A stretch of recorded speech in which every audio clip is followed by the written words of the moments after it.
Líkamlegar afleiðingar sprautunotkunar eru margvíslegar og misalvarlegar. Á smitsjúkdómadeild Landspítala Háskólasjúkrahúss eru alltaf 4 til 5 sjúklingar á hverjum tíma með sýkingar vegna sprautunotkunar, oft inniliggjandi í 4 til 6 vikur. Oft þetta fólk að sprauta sig undir mjög erfiðum kringumstæðum og þannig að maður fær gjarnan sýkingar í húð og í kringum sprautustæðina. Og síðan náttúrulega við það að gera þetta með svona óheilnæmum hætti að þá berast bakteríur inn í blóðbrautina. Og það eiginlega hinn flöturinn á sýkingunum. Þá sér maður sýkingar sem geta farið til dæmis í hjartalokur, í bein, jafnvel inn í lifur og inn í mænu og svo framvegis. Hver eru alvarlegustu tilfellin þegar til dæmis hugsar þessar innvortis-sýkingar? Það er tvímælalaust, það er eiginlega tvenns konar, það er annars vegar hjartalokurnar og við höfum séð hjartalokur brenna upp í ungu fólki og fólk hefur þurft að fara í hjartalokuskipti og gríðarlega erfið veikindi og auk þess náttúrulega mikil kostnaður sem fylgir þessu og annars slíkt og hins vegar eru það tvímælalaust sýkingar í hryggsúlu þar sem að fólk hefur lamast eftir svona. Hvað eru svona alvarlegustu tilfellin sem að þið eruð að sjá hérna? Þau tengjast gjarnan ofskammti, það getur þá verið að sjá til dæmis meðvitundarleysi og öndunarstopp eftir slævandi efnin en síðan örvandi efnin þau hafa líka prófíl sem getur verið mjög alvarlegur og leitt til meðal annars hjartaáfalla, alvarlegra hjartsláttatruflana og dauða í vissum tilfellum. Það versta náttúrulega ungt fólk í öndunar- og hjartastoppi í raun og veru. Þar sem að engin öndun er til staðar og engin hjartsláttur er til staðar og þú þarft að vinna það mál upp. Þannig það er náttúrulega það langversta og Stundum tekst það, stundum ekki? Stundum tekst það, stundum ekki, stundum á langur tími liðin. Andlegar afleiðingar fíkniefnaneyslu eru margvíslegar. Til að átta sig á stærð vandamálsins hafa langflesti sjúklingar á lokaðri deild Kleppsspítala, deild 15, verið í neyslu fíkniefna. Sjúklingarnir á deildin eru þar allir án samþykkis, sviptir sjálfræði, í nokkurs konar gjörgæslu, þar sem reynt er að losa þó undan fíkninni og meta hvaða geðsjúkdóma þeir hafa þróað með sér. Neysla fíkniefna stóreykur líkurnar á að einstaklingar þrói með sér alvarlega geðsjúkdóma. Það hafa rannsóknir sýnt.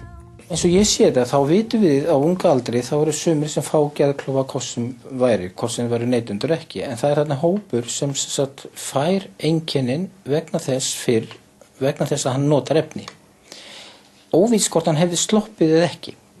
Þriðji hópurinn er sá sem fær þetta eingöngu tímabundið og sé ná snemma í hann og hann hætti, þá verður hann líklegast án geðróseinkenna allt lífið. Og fjórði hópurinn eru þá stórneytendurnir sem fá þetta í lok sinna neyslu eftir áratugi og eru þá konum við viðvarandi heilaskemmdir. Neysla unglinga á maríjúana hefur aukist mjög síðustu 2 til 3 ár. Hörðum áróðri hefur verið haldið á lofti hjá sölumönnum og neytendum að neysla maríjúana sé skaðlaus. Það er hún svo sannarlega ekki og er oft undanfari harðari neyslu. Já, það er bara reglan, sé einstaklingur byrjar að nota hass innan mestarlega 2 ára, ef viðkomandi byrjar að fikta í örvandi efnum, amfetamíni eða öðru vera. Karl Steinar Valsson, yfirmaður fíkniefnadeildar lögreglunnar á höfuðborgarsvæðinu, segir stóraukna neyslu á kannabisefnum, framleiddum á Íslandi. Við sjáum í þeim sýnum sem að samanburði á örfáum árum, bara raunlega síðan 2008, er að styrkleiki efnana hefur hækkað mörg prósentustig, allt upp í 200%. Varðandi þessa ungu menn sem hafa lent í dagreykingum kannski 15-16 ára gamlir og þeir eru búin að reykja í kannski 4, 5, 6 ár að þá koma þeir inn með ranghugmyndir, með skert raunveruleikaskyn og mikinn ótta og kvíða og kannabis er mjög lengi að fara líkamannum og við verðum bara að horfa á það og fylgjast vel með þeim og vona að þetta sé eitthvað sem líði hjá. Og oft líður þetta hjá á svona 5-3 mánuðum sem betur fyrir oftast en stundum gerir það ekki og þá bara sitja þeir uppi með mjög alvarlegan geðsjúkdóm eins og geðklofa. Starfsfólk heilbrigðiskerfisins er farið að átta sig á skaðsemi rítalíns. Mikið framboð er af efninu sem er selt ásamt öðru læknadópi dýrum dómum á götunni. Dæmin skaðsemi eru sláandi.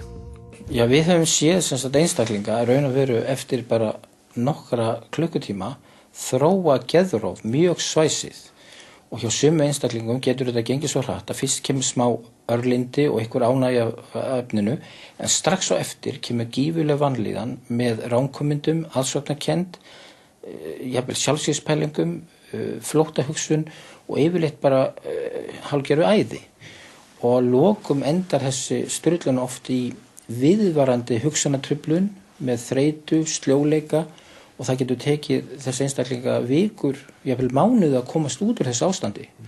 Og þetta ekki eins sjúkdómsmynd og maður sér við venjulega þróun geðklofa. Við sjáum fólk sem í vændi, bæði strákar og stelpur. Fólk sem verður geðvíkt á neyslu.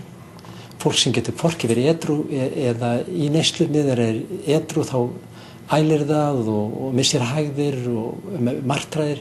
Þegar þeir í vímu, þá fær það krampa og svo framvegis. Verstu dæmin náttúrulega þegar maður sér ungt fólk fyrirfara sér eða stundar þannig hegðun ofstoppa hræðilega ofskynjana að það stór hættulegt öðrum. Það náttúrulega verstu dæmin sem við getum séð og þau alltaf að gerast kannski hverjum degi. En það sem við sér hjá okkar sjúklingum.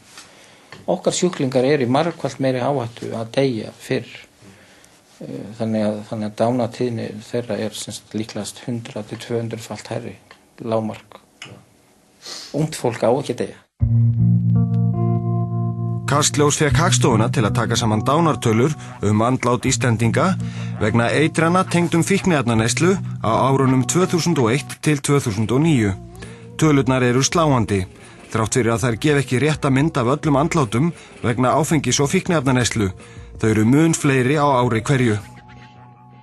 Á þessu 9 ára tímabili frá 2001 til 2009 létust 66 einstaklingar vegna eitrana tengdum fíkniefnaneyslu, 6 einstaklingar á ári. Af þessum 66 létust 48 vegna ópíumefna, þar á meðal morfíns.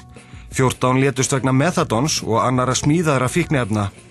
Á þessu tímabili létust 4 vegna kókaínneyslu. Í afmælisriti SÁÁ eru tölurnar enn frekar sláandi. Frá árinu 1977 til ársins 2009 hafa 270 einstaklingar látist sem hafa á einhverjum tíma verið í meðferð hjá SÁÁ. Allt þetta fólk lést áður en það náði 55 ára aldri. Hafa margir vinir þínir dáið út af neyslu? Já. Svona þú reynir að telja í huganum, hvað þetta margir einstaklingar? Núna nýlega bara 5 manns sem kringum mig, kannski núna síðustu 2 árum búin að deyja. Ert þú hrædd við degi? Já, ég mjög hrædd við það og hef upplifað mikla angist í sambandi við það. Ég veit aldrei hvort ég sé dóttur mína daginn eftir því ég kveð hana á kvöldi til. Og ég reyni að vera alltaf meðvituð að segja henni hversu mikið ég elski hana og hversu mikið sem hún sé mér. Svo að ég mun alltaf geta hugsað tilbaka. Ég sagði henni hversu tímament hún var mér ef ég elski kynni að hún væri ekki, ég gæti ekki vakið hana næsta dag.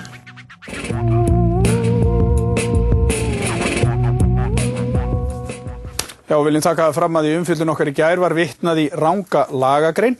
Við vitnuðum í 201. grein almennra hegningarlaga en sú grein á ekki við í því samhengi sem var rætt í gær. Sá hluti þáttarins sneri að eldri mönnum eða fjallaði eldri menn sem misnota sér neyð ungra stúlkna sem hafa leiðst út í neyslu. Þennan hluta neyslunar og það ráðaleysi sem virðist ríkja þessi tilvik í kerfinu ætlum við að fjalla nánar síðar í vikunni. En hér hjá mér Jóhannes Káur Kristjánsson sem hefur verið að vinna þetta allt saman fyrir Kastljós ásamt Benedikt Ketilssyni. Hérna ertu með poka, hvað ertu með í honum? Þetta eru semst lyf sem að börn látins manns komið með hingað í dag. Þetta eru morfínlyf, þetta eru svefntöflur og þetta eru flogaveikislyf og þetta eru svona þessi almennu lyf sem eru til sölu á götunni. Og svona sem dæmi þá kosta lyfin í þessum pakka hérna 100.000. 100.000 í þessum pakka? 100.000 í þessum, þetta er bara eitt spjald. Og lyfin í þessum pakka kosta í kringum 50.000 og svona mætti lengi telja. Þetta er ótrúlegt magn af lyfjum hérna og gamlar lyfjapakningar, methadon. Þetta var sem sagt fólk sem kom, börn látins manns sem kom til okkar í dag með sem sagt þessi lyf og faðir þeirra áneytiðist læknadópi eftir erfiða aðgerð og undir það síðasta var hann farin að selja læknadóp. Í þættinum fjöllum við einnig aðgengi fólks að læknadópinu og meðal annars sýnum við falda myndavél og birtum símtöl sem eru við þekkta læknadópsala á götunni. Já, til að sýna það hversu auðvelt að ná í þetta. En það sem þú vorst að tína hérna upp úr þessum poka sem var tilfallandi inn á heimili þessa manns, það að selja þetta á götunni fyrir alltaf 400.000 krónur. Já, svona lauslega áætlað, þá myndi þetta kosti kringum 400.000. Og þetta allir þessi eins og segið, þessi lyf sem eru til sölu, þetta allt hérna og meðal annars var til dæmis brotist inn hjá þessum gamla manni og þar voru fíklar að vissu nákvæmlega hvar þeir gætu nálgast efnin og hann var laminn meðal annars. Já. En við segjum frá þessu betur á morgun. Já, svona þessi heimur og við fjöllum betur það á morgun eins og Jóhannes segir.